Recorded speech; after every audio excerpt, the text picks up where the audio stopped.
भंडाऱ्यात गर्भवती महिलेचं अपहरण करून तिच्यावर 5 दिवस अत्याचार केल्याची घटना घडली आहे। पीडित महिलेच्या तक्रारीनंतर करडी पोलिसांनी 2 नराधमांना अटक केली आहे। दिलीप शेंडे आणि गणेश शेंडे अशी या नराधमांची नावे आहेत। सुरेवाडा इथल्या पीडित महिला माहेरून सासरी परतत असताना या दोन्ही नराधमांनी तिला पाण्यातून गुंगीचं औषध दिलं।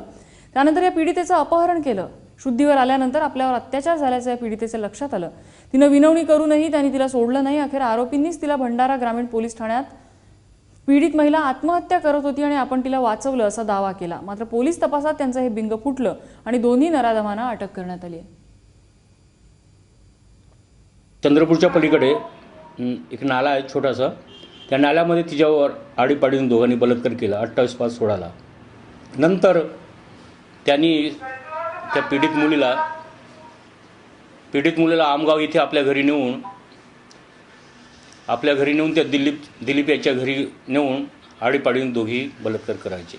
दोन्ही आरोपींना अटक करण्यात आले असून सध्या त्यांचा PCR घेणे चालू आहे।